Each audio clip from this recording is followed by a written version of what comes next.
배인환 의원입니다. 북한 재개발의 궁극적인 목적은 재개발을 통한 북한과 원도심 간의 균형 발전에 있습니다. 부산시가 중공업 지역인 북한 재개발 지역을 상업지구로 용도 변경하여 그 가치가 천문학적으로 상승하였고, 사업 시행자인 부산항만공사는 해수부와 총사업비 정산 후 남는 토지의 소유권은 국가로 기속하는 협약서를 맺었습니다. 한마디로 비용을 제외한 모든 개발 이익은 모두 국고로 기속된다는 얘기입니다. 하지만 당시 부산시와 동구청 누구도 이 북한 재개발 이익의 국고 기속에 대한 부당성을 주장하지 않았습니다. 불과 최근에 북한 재개발 지역에 초고층 빌딩이 올라가고 건축 허가가 이루어지고 동구의회와 시민 모임에서 삭발 등의 목소리를 내니 이제서 민간 사업자한테 500억 달러, 150억 달러 고 하는 게 동구청의 현실입니다. 동구청 행정은 그때그때 기분과 분위기에 따라 이루어지는 것입니까?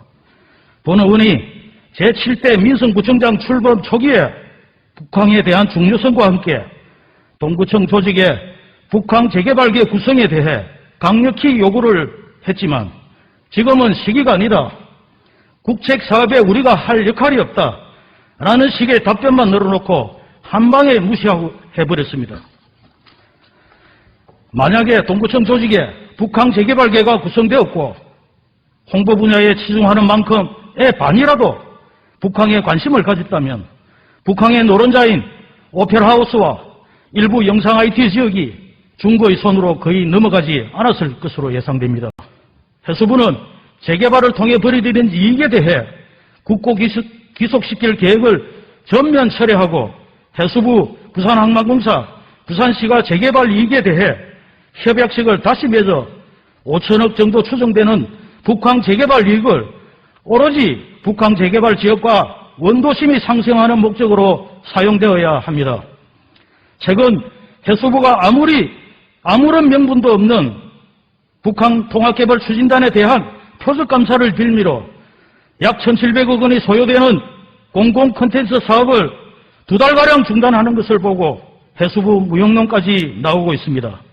해수부는 과거 김영삼 정부 때 창설되어 이명박 정부 때 폐지를 당하고 김대중, 노무현, 박근혜 정부 때 다시 부활되는 우유곡절을 겪은 정부 부처입니다. 해수부의 폐지와 부활의 논란이 있을 때마다 부활을 위해 목소리를 내었던 부산 시민과 부산 출신 정치인에 대한 최소한의 양심은 가져야 합니다. 하지만 북한 재개발 1단계 사업은 대통령 임기 내에 준공하기가 어렵다는 게 북한 재개발에 관심 있는 전문가들의 공통된 이야기입니다. 북한 재개발을 신속하고 체계적으로 추진하기 위해 부산항 북한 통합개발 추진단을 출범시켜놓고 대통령의 눈과 귀를 막는 시행령을 제정하여 작년 7월 30일부터 북한 재개발 사업의 실시 부서를 북한 통합개발 추진단에서 부산항 건설사업소로 이관하게 만들어 가뜩이나 어렵게 출범시킨 북한 통합개발 추진단을 무력화시키고 북한 재개발에 대한 대통령의 공약 이행을 방해하려는 세력을 청와대는 철저하게 조사해서 밝혀내야 합니다. 최근 부산 항만 주변에서는 해수부 표적감사를 두고 해수부 내 고시 출신이 비고시 출신 길들이기라는 소문이 있고 해수부 장관이 간부들에게 너무 휘둘린다는 무능론까지 나오고 있습니다. 청와대는 물론 총리실과 감사원은 이번 대통령 공약을 지키지 못하게 하는 북한 재개발 실시부서의 이관 관련 문제와 북한 통합개발 추진단에 대한 표적감사와 공공콘텐츠 사업 중단에 대한 해수부 내 대여 세력에 대한 철저한 진상조사를 통해 그 책임을 엄중히 물어야 합니다. 북한 재개발 사업은 부산의 100년 미래를 책임지는 신성장 국책 사업이면서 대통령 공약 사업이며 동구의 희망입니다.